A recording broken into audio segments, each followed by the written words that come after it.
Hola, ¿qué tal? Colosenses, introducción, segunda parte. La semana pasada vimos la primera parte de la introducción al libro de Colosenses, el autor, la cronología, los destinatarios, la ciudad de Colosas, la iglesia de Colosas, y comenzamos a ver una parte del problema que tenía Colosas. Finalmente veremos una aplicación actual de esta introducción. Una de las aplicaciones que sacamos de la primera parte de la introducción fue que cuán importante es conocer el contexto de un libro de la Biblia para interpretarlo bien. Cuán importante es conocer el contexto de un libro de la Biblia para interpretarlo bien.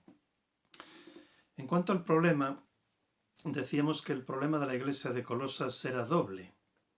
Por una parte, había el peligro de que los miembros de la iglesia dejaran la iglesia y se volvieran al mundo, arrastrados por los hábitos, los viejos hábitos, arrastrados por Satanás, por el mundo y por la carne. Y introducíamos un segundo peligro, que era el de la falsa solución de los falsos profetas. La falsa solución de unos falsos profetas que habían llegado a la iglesia de Colosas y que llamamos la herejía de Colosas, que es lo que vamos a ver hoy, la herejía de Colosas. Preguntamos por primera vez, ¿cuál era la herejía de Colosas? Para entenderla, primero hay que conocer cómo era el mundo grecorromano en el que vivía Pablo, cómo pensaban en esta época del siglo I. Estamos sobre el año 60 del siglo I, después de Cristo.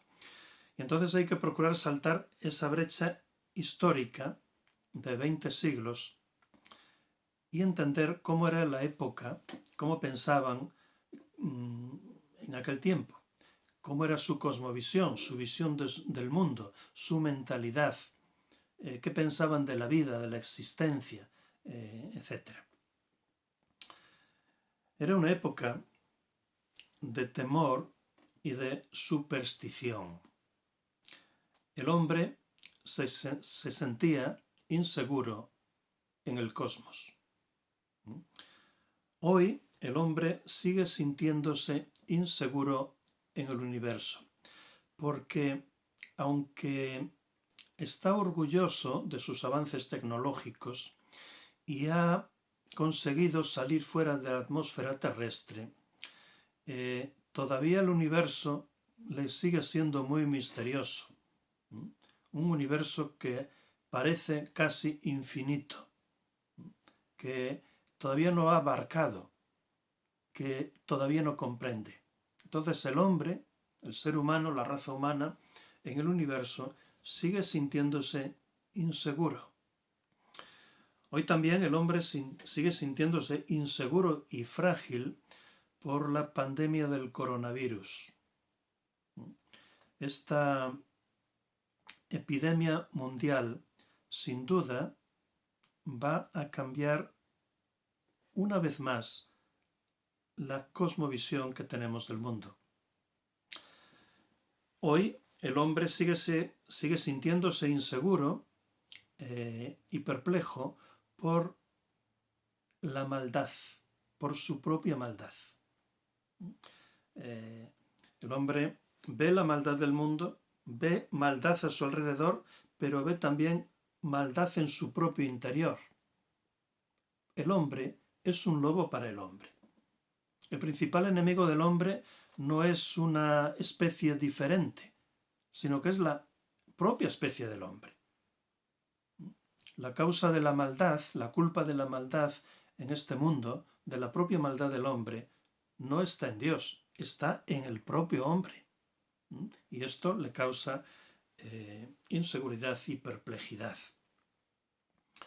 Hoy como ayer, el hombre sigue sintiéndose inseguro, atemorizado, perplejo, sufre un shock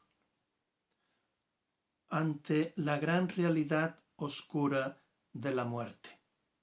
¿Por qué? Porque Dios no creó al hombre para morir. Dios lo creó para que viviera eternamente sin tener que morir nunca.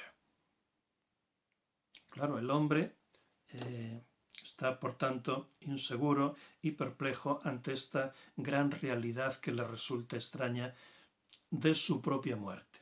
Somos capaces de entender la muerte de los árboles, la muerte de los animales, incluso la muerte de los otros seres humanos, pero cuando pensamos en nuestra propia muerte, nos sentimos perplejos, como algo extraño a nuestra naturaleza, como realmente es algo extraño a nosotros mismos. Es que el hombre no tiene sentido sin Dios.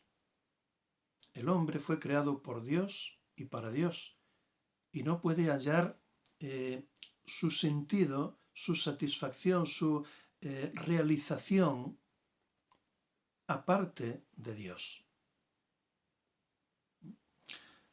Por eso dice en Eclesiastés 1, versículos 2 y 3, dice Salomón, el sabio Salomón, en este escrito en el que se enfrenta a su existencia, a su realidad, al mundo, desde una perspectiva sin Dios. Y él dice: vanidad de vanidades, dijo el predicador, vanidad de vanidades, todo es vanidad. Sin Dios todo es vanidad. ¿Qué provecho tiene el hombre de todo su trabajo con que se afana debajo del sol? ¿Qué sentido tiene todo nuestro esfuerzo, nuestras vivencias en este mundo, si al final todo termina con la muerte y no sabemos lo que hay detrás? Sin Dios. Entonces, vanidad de vanidades, dice el predicador, vanidad de vanidades, todo es vanidad. Y al final de este discurso, termina en el capítulo 12, versículos 13 y 14, concluyendo Salomón: el fin de todo el discurso oído es: teme a Dios y guarda sus mandamientos, pues este es el todo del hombre. El sentido del hombre, del ser del hombre, se halla únicamente en Dios, en temer a Dios, en guardar sus mandamientos, en vivir en relación con Dios, no de espaldas a Dios, ajenos a Dios, como vive el mundo en la actualidad. Y termina en el versículo 14: porque Dios traerá toda obra de juicio con toda cosa oculta, sea buena o sea mala. No tenía razón Jorge Manrique cuando en su elegía la muerte de su padre concluía que al fin la muerte a todos iguala. No, lo que iguala a todos los hombres es el juicio ante Dios, porque Dios traerá toda obra a juicio con toda cosa oculta, sea buena o sea mala.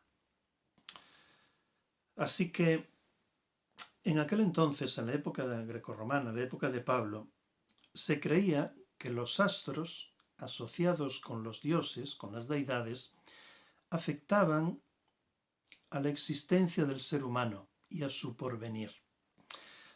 Tanto los griegos como los romanos eran politeístas, muy politeístas, y creían en muchos dioses, buenos y malos, con virtudes y con maldades semejantes a los hombres. La pregunta era: ¿cómo influir en los dioses para que la vida nos sea mejor? ¿Y cómo influían en ellos? Con un supuesto conocimiento superior, gnosticismo incipiente, a través de la magia, con la intermediación de ángeles, ofreciéndole bienes y sacrificios a esos dioses. De esa manera se pretendía favorecer al ser humano ante los dioses, influir en ellos para que nos beneficiaran. Es verdad que el gnosticismo no se desarrolló plenamente hasta el siglo II, pero ya en el siglo I tenía sus raíces. El gnosticismo no nace en el siglo II de la nada, sino que en el siglo I pues tenía sus raíces, de manera que podemos hablar de un gnosticismo incipiente, subdesarrollado y temprano en esta época de Pablo, en el siglo I. Subyacente a esta visión del cosmos estaba también el dualismo griego, el dualismo platónico, que dividía el mundo de los dioses y el mundo de los hombres, y entre ambos habría un gigantesco abismo. Decía Platón que lo espiritual es bueno y lo físico es malo, que el alma, el espíritu del hombre era bueno, la mente del hombre, pero que el cuerpo era malo.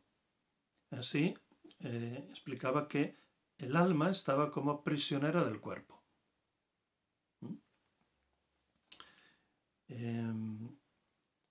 Por tanto, la esperanza futura del hombre con los dioses era una esperanza espiritual, libre de esa cárcel del cuerpo.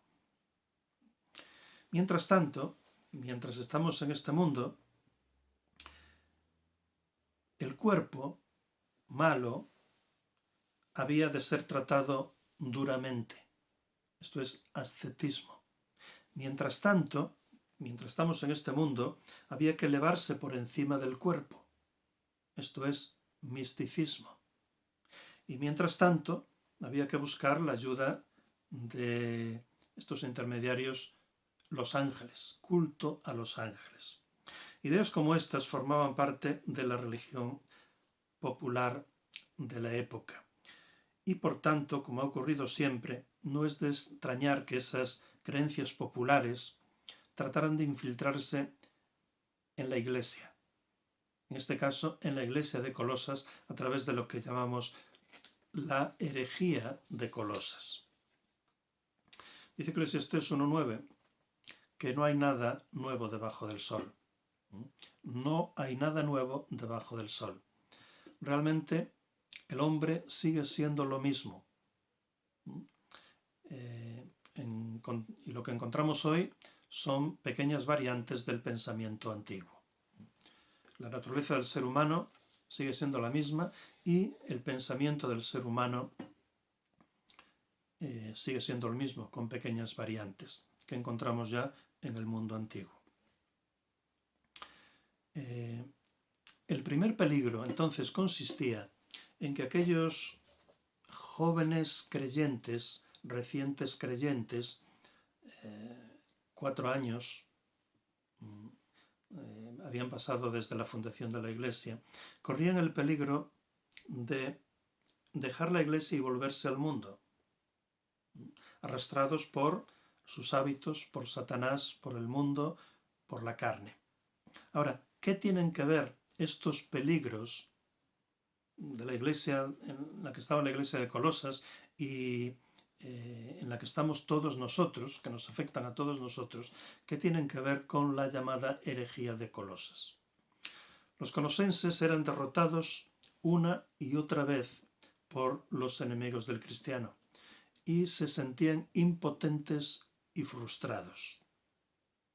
Esta era la experiencia de ellos y es la experiencia de muchos cristianos, incluidos nosotros, ¿verdad?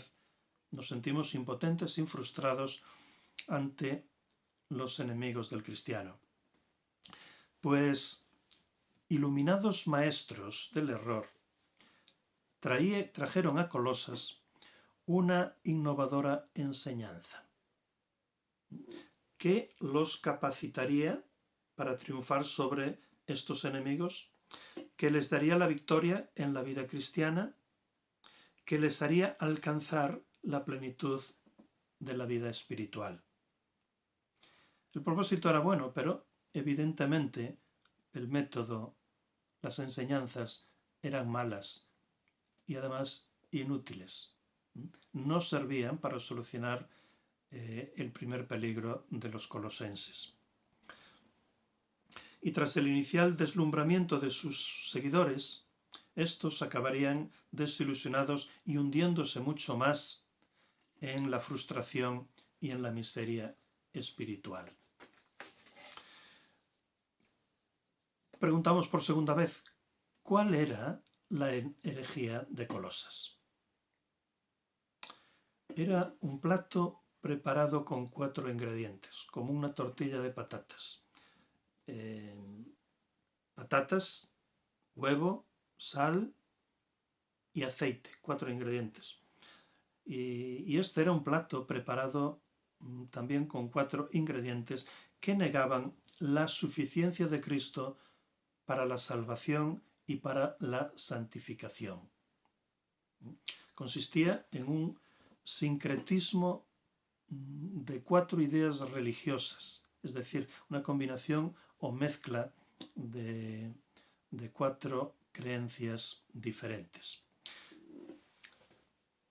Eso no está lejos de nuestra realidad, ese tipo de sincretismo religioso. Por ejemplo, en las aldeas de Galicia, hace pocas décadas, se combinaba la fe cristiana, el catolicismo, con la magia, las famosas meigas, con la magia y con la superstición. Había prácticas cristianas, católicas, con prácticas de brujería y con prácticas supersticiosas. En las ciudades se mezcla el cristianismo con la astrología, con los horóscopos, con la adivinación, con la homeopatía, con la acupuntura, etc. Estas 2 últimas son prácticas paramédicas, pseudocientíficas, intuitivas, pero que no tienen una demostración científica y que por lo tanto deben de ser desechadas. En México, por ejemplo, es fácil encontrar a personas que creen en Cristo, pero que además adoran a la Santa Muerte. Cuando una persona acepta el Evangelio, tiende a conservar algunas de sus creencias, de sus prácticas, de sus costumbres, que no son plenamente compatibles o convenientes con la fe cristiana. Pero esa es la tendencia contra la que hemos de estar en guardia. Incluso, fijaos, si nos examináramos a nosotros mismos bien, si examináramos nuestras iglesias, quizás podríamos encontrar prácticas de una superstición evangélica. Podemos definir la herejía como un error doctrinal grave, como un error doctrinal sobre puntos esenciales de nuestra fe. Es quitar o añadir a la doctrina fundamental. La herejía mezcla la verdad con veneno mortal que mata el alma. La herejía mezcla la verdad con veneno mortal que mata el alma. Las herejías más peligrosas a las que la Iglesia está llamada a combatir no son aquellas que abiertamente atacan a la persona de Cristo, sino las que sutilmente, encubiertamente, le roban parte de su dignidad, bajo la apariencia de honrarle. Y este era el caso de la herejía de Colosas.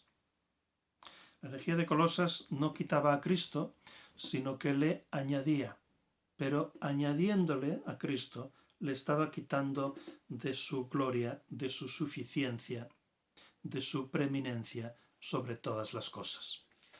Este era el problema de la herejía de Colosas. Pero nos preguntamos por tercera vez, ¿cuál era concretamente la herejía de Colosas? La herejía de Colosas añadía a Cristo. ¿Qué es lo que añadía? Le añadía un legalismo judaizante, 4 cosas. Un legalismo judaizante, le añadía culto a los ángeles, le añadía misticismo y le añadía ascetismo. Un plato preparado con 4 ingredientes. Legalismo, culto a los ángeles, misticismo y ascetismo. Dice en Colosenses 2, versículos 16 al 23, nos dice Pablo, o le dice Pablo a los colosenses: por tanto, nadie os juzgue en comida o en bebida, o con respecto a solemnidades, o novilunio, o sábados. Legalismo judaizante, lo cual es sombra de las cosas venideras, pero la realidad es de Cristo. Que nadie emita juicio contra vosotros simulando humildad, ascetismo, y culto a los ángeles,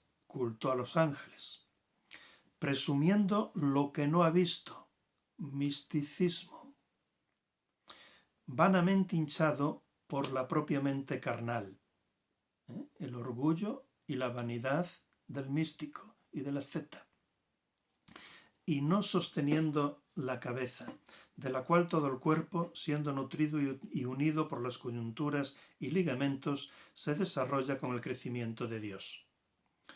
Si moristeis con Cristo a las presuposiciones del mundo, ¿por qué, como si vivierais en el mundo, sois sometidos a preceptos como no uses, ni comas, ni toques, legalismo judaizante, según mandamientos y doctrinas de hombres, cosas que están todas destinadas a perecer con el uso?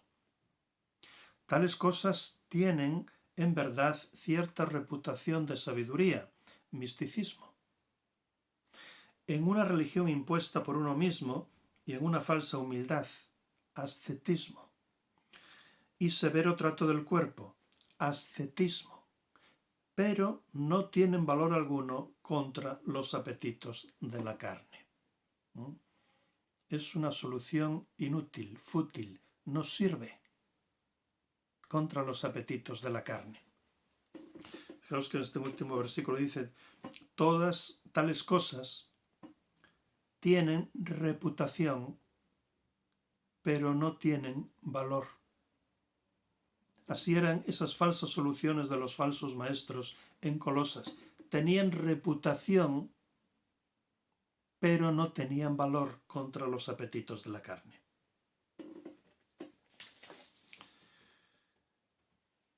Yendo al primer componente de la herejía de Colosas, el legalismo judaizante, lo que hacían era añadirle a Cristo como Salvador la necesidad de la ley. Es decir, normas de la antigua dispensación de la ley, como la circuncisión, el sábado, las fiestas, ceremonias, etc. Y Pablo dice, contesta en Colosenses 2, 16 y 17. Por tanto, nadie os juzgue en comida o bebida, o con respecto a solemnidades, o novilunio, o sábados, lo cual es sombra de las cosas venideras, pero la realidad es de Cristo. Pablo dice que todas esas cosas, esas ceremonias y prácticas del Antiguo Testamento, son sombras proyectadas por Cristo. Cristo proyectaba su sombra en el Antiguo Testamento. Y una vez que tenemos al Cristo que proyecta la sombra, ¿para qué necesitamos las sombras? Las ceremonias, los sacrificios, las prácticas del Antiguo Testamento, ese aspecto normativo del Antiguo Testamento, eran símbolos que representaban una realidad, que representaban la realidad de Cristo, que apuntaban a la realidad de Cristo. Una vez que ya tenemos aquello que representaba el símbolo, ¿para qué queremos el símbolo? Es inútil. Existe un legalismo evangélico. Antes nos preguntábamos algo parecido. ¿Existe un legalismo evangélico?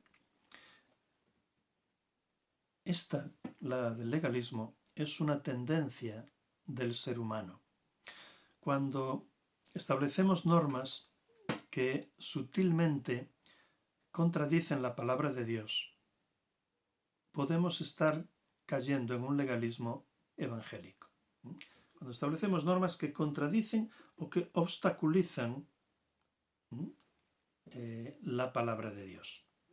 Acordémonos de cómo la tradición judía a lo largo de los años habían añadido un montón de normas aparte de la palabra de Dios, con la pretensión de desarrollar la palabra de Dios, de mejorar la palabra de Dios.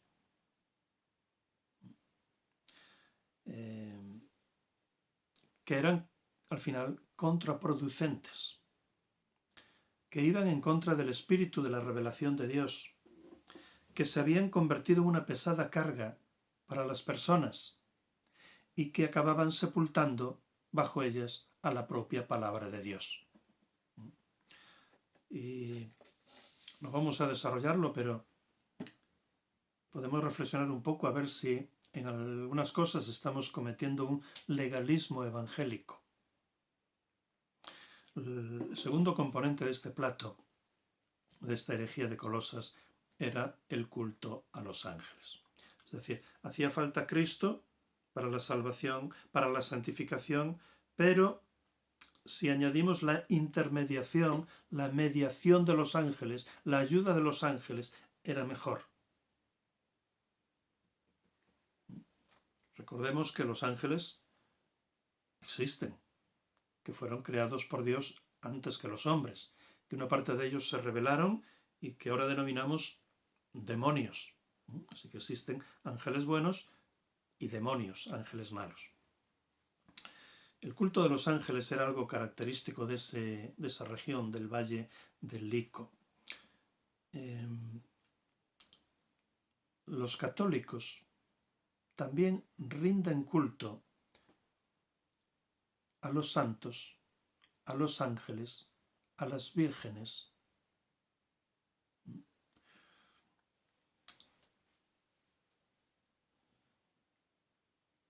Nosotros también estimamos a los ángeles, estimamos a María, estimamos a los santos hombres de Dios que vemos en la Biblia, que conocemos de la historia e incluso de la actualidad.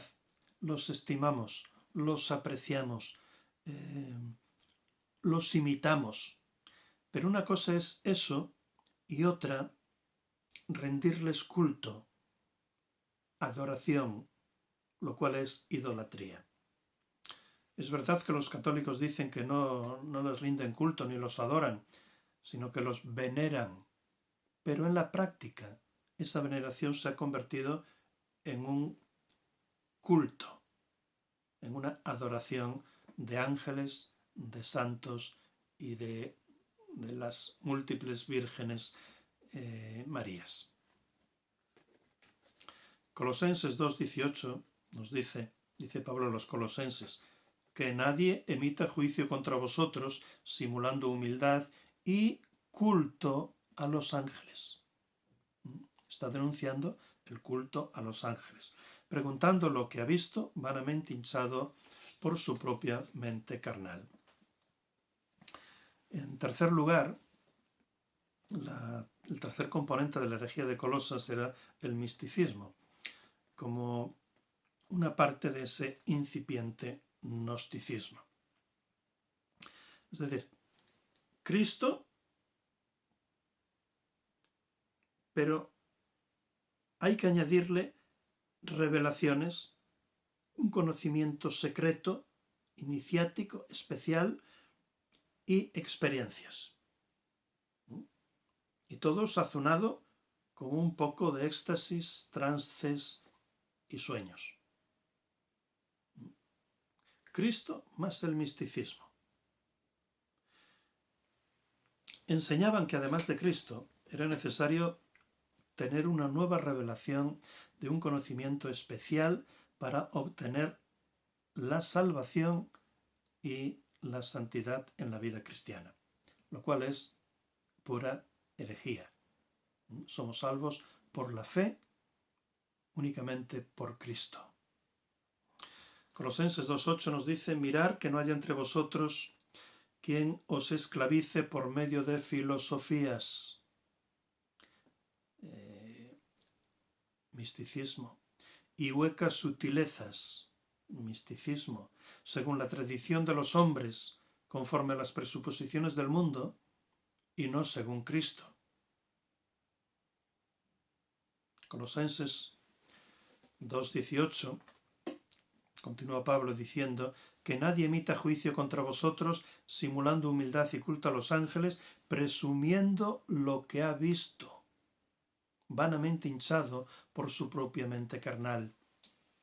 Algunos traducen presumiendo lo que no han visto, pero en las mejores traducciones, los mejores manuscritos, no figura ese no, sino que es presumiendo lo que ha visto.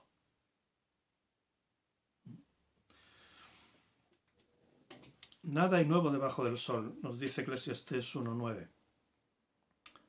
Ya en los tiempos de Job, uno de esos amigos que tenía, que fueron a consolarle o a descubrirle las razones de su triste condición, se llamaba Elifaz. Y Elifaz argumenta de la siguiente manera, le dice a Job, en el libro de Job capítulo 4 y versículos 12 al 17. Elifaz. Job: pero si alguna palabra verdadera hubiera surgido en tus dichos, le dice Elifaz a Job, si alguna palabra verdadera hubiera surgido en tus dichos, es decir, le está diciendo que no es verdad lo que está diciendo Job, ninguno de estos males te habrían acontecido. Es decir, si estos males te han venido, pues ha sido porque has pecado.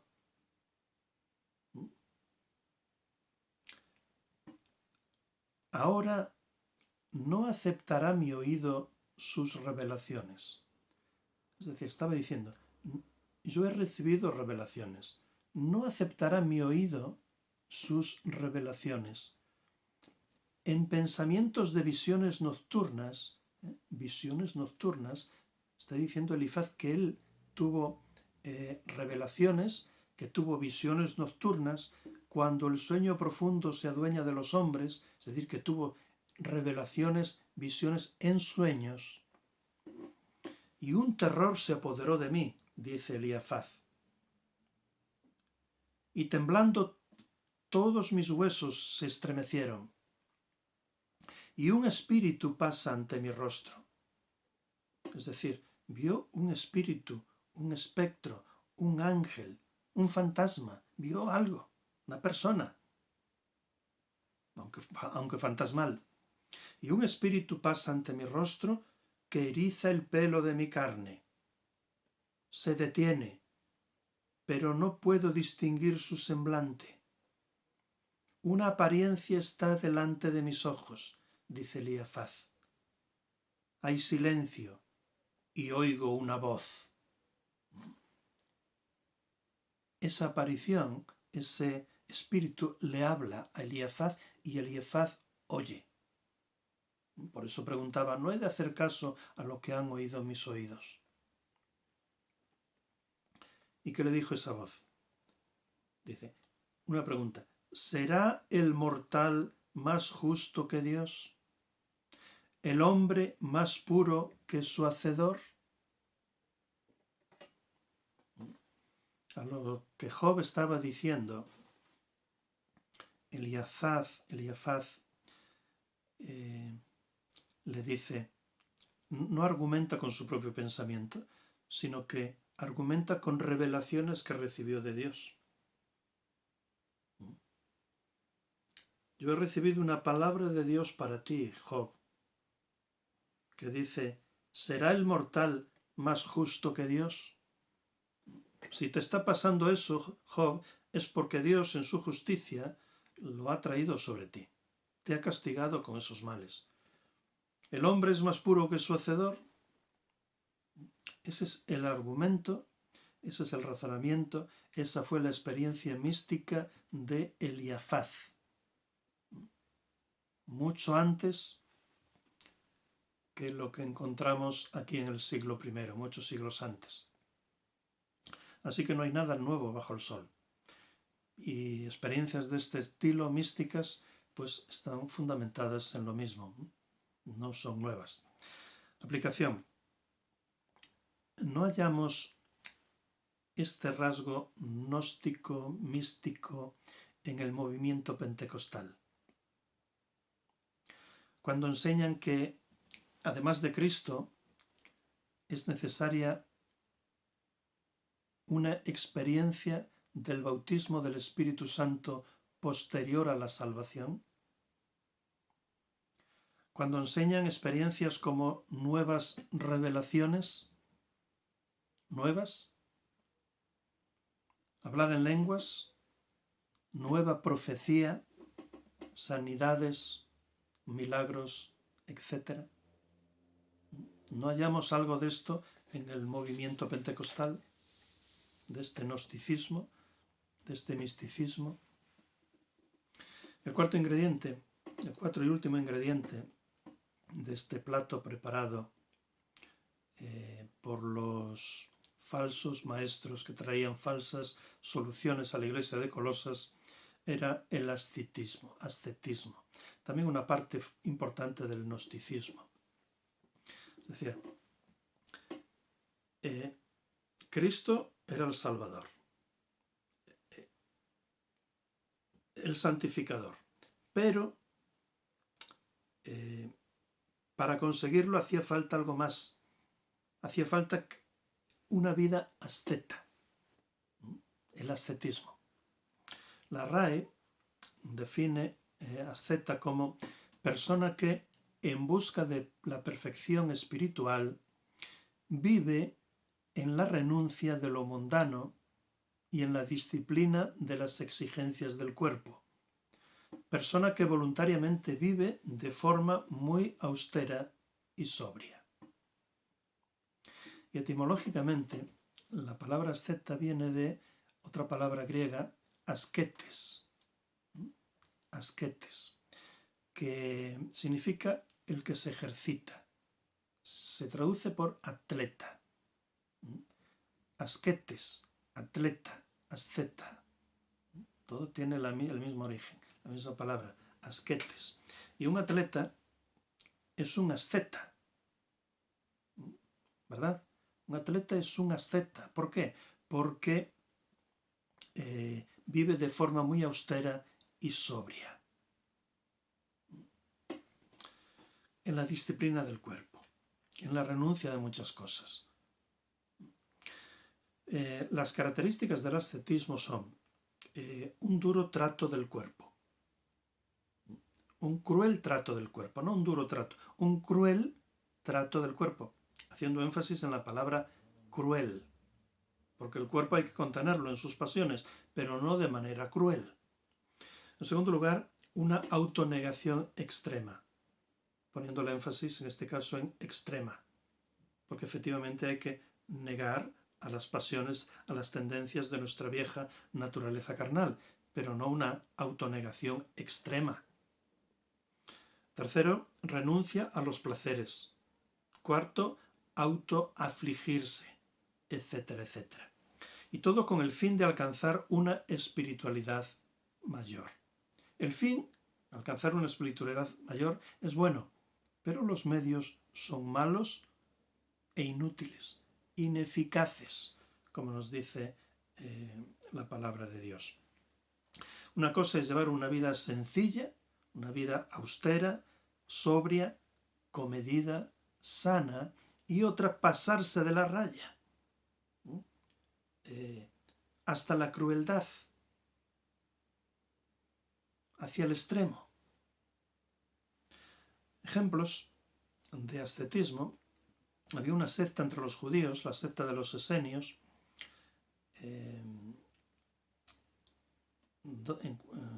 que vivían en cuevas, en el desierto, claro, porque el desierto es más incómodo que las aldeas de las ciudades,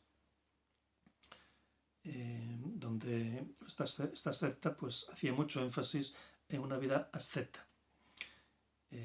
Fue allí donde en las cuevas de Qumran se descubrieron unos importantes manuscritos de la Biblia.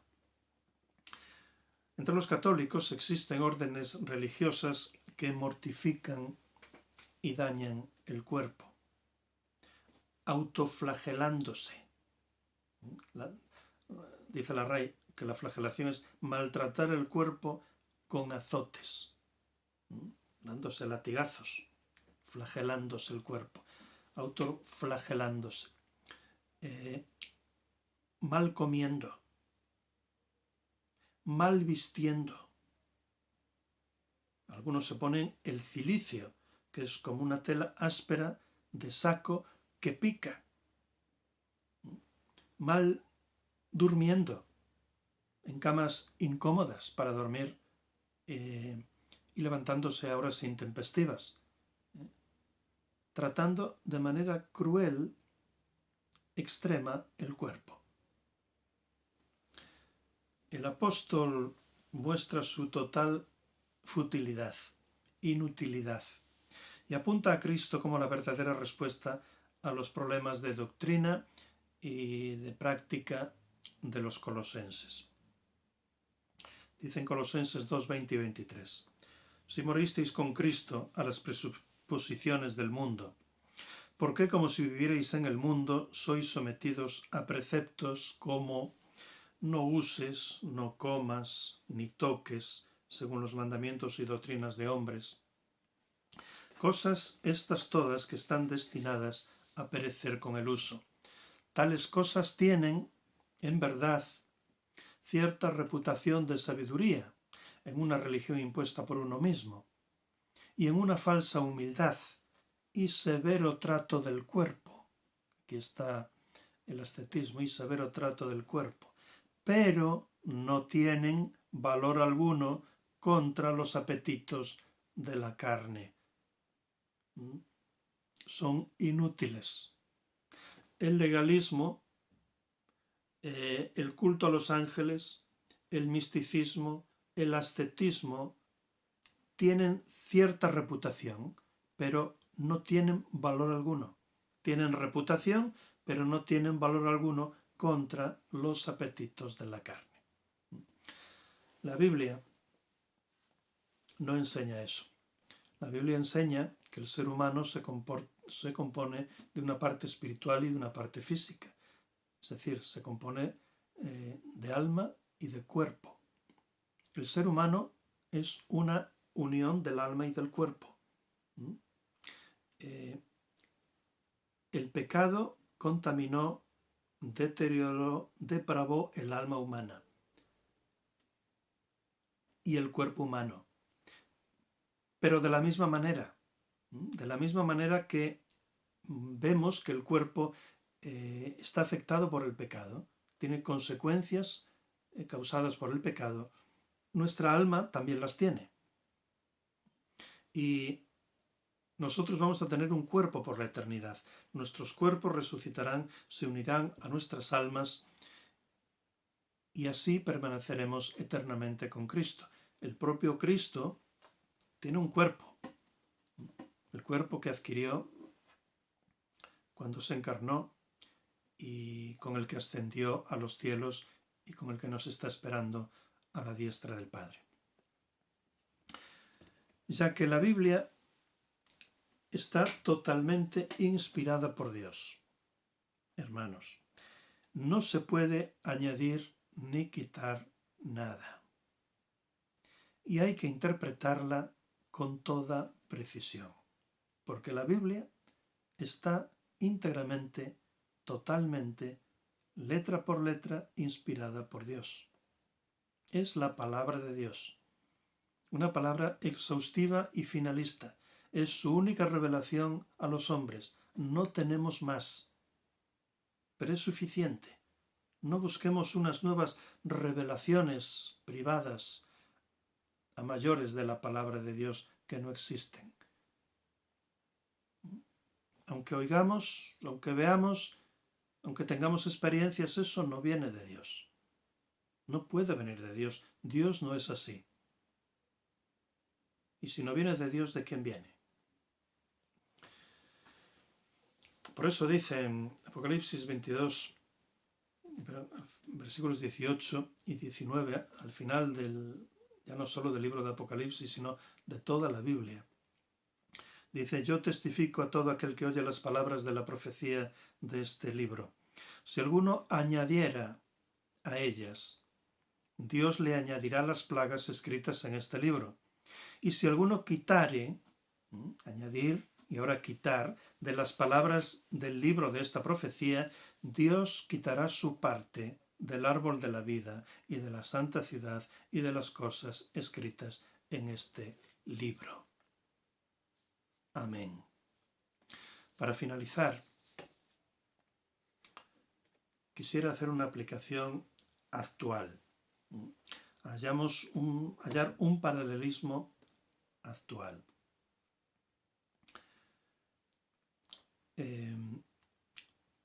A principios del siglo pasado, el siglo XX, es decir, hace 120 años, había iglesias tradicionales, conservadoras, vamos a decir, con sana doctrina, pero que no vivían plena y consecuentemente su fe.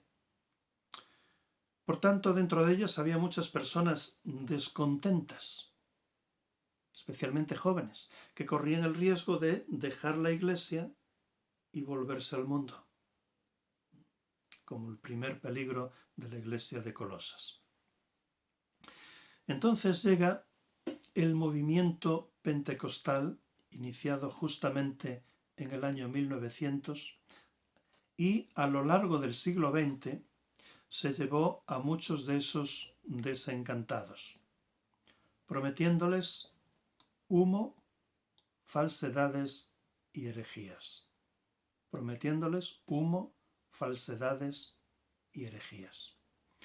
En primer lugar, el movimiento pentecostal promete un bautismo del Espíritu Santo posterior a la conversión, a la salvación, que se recibe en una experiencia mística y que se evidencia por hablar en lenguas. A partir de ahí ya estás empoderado. Ya tienes el poder para vencer a Satanás, al mundo y a la carne, y para vivir una vida cristiana en plenitud. No así los pobres, que se han convertido, sí, son salvos, pero todavía no han tenido la experiencia del bautismo del Espíritu Santo.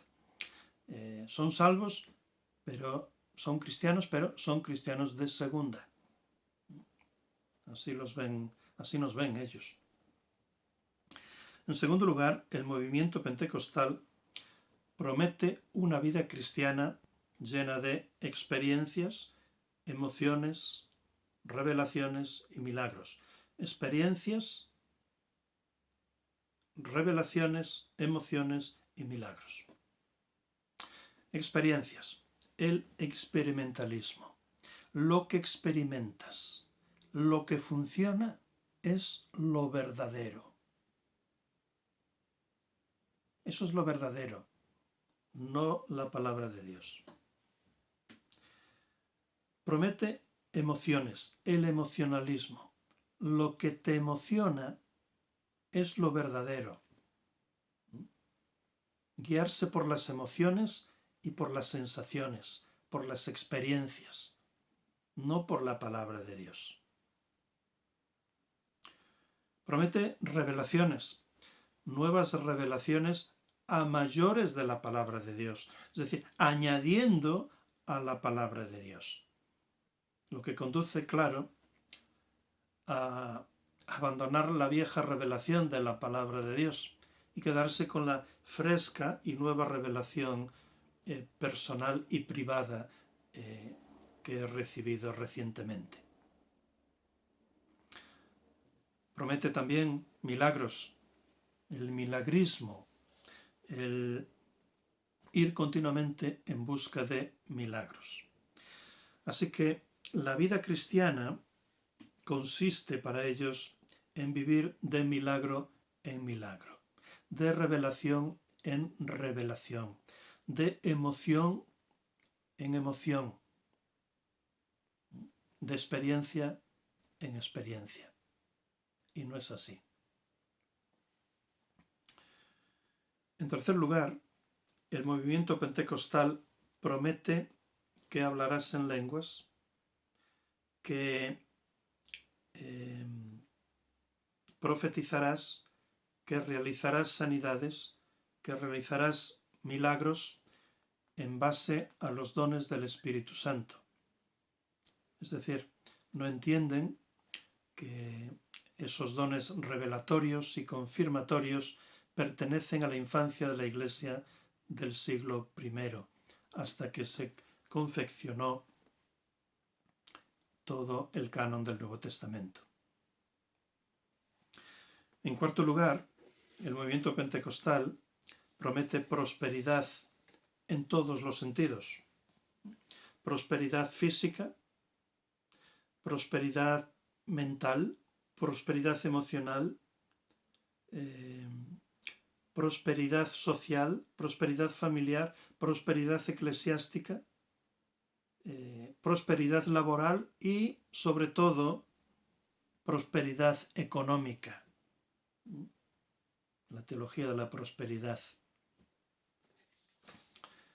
Humo, falsedades y herejías que acaban defraudando, frustrando, confundiendo y arrojando bien al mundo o bien a lo que es peor en manos de otros peores que ellos, que son los neopentecostales, con su visualización, el poder de la mente, con su verbalización, el poder de la palabra, dilo y será realidad, con su pensamiento positivo o mágico, piénsalo, imagínalo y será realidad, el poder de la mente sobre la materia, con sus telepredicadores y mega iglesias, con sus profetas, apóstoles y superapóstoles, con su teología de la prosperidad, con su guerra espiritual, etcétera, etcétera.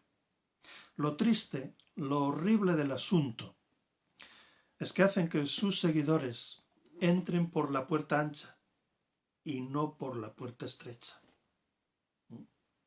Lo triste, lo horrible del asunto es que hacen que muchos de sus seguidores entren por la puerta ancha, no por la puerta estrecha. La madre de todas las herejías, el denominador común de todas ellas, es un monstruo con 3 cabezas, que tiene que ver con la palabra de Dios. Y es la ignorancia, la alegoría y la revelación. La ignorancia de la palabra de Dios. Cuando ignoramos la palabra de Dios, cualquier maestro con sus falsas enseñanzas, habilidoso, nos embauca y nos hace creer en ellas, nos desvía de la verdad. la ignorancia. La segunda es la alegoría. El interpretar la palabra de Dios no de una manera natural, sino alegórica, espiritualizándola. De manera que ya no dice lo que parece decir, lo que dice literalmente, sino que dice lo que yo me imagine.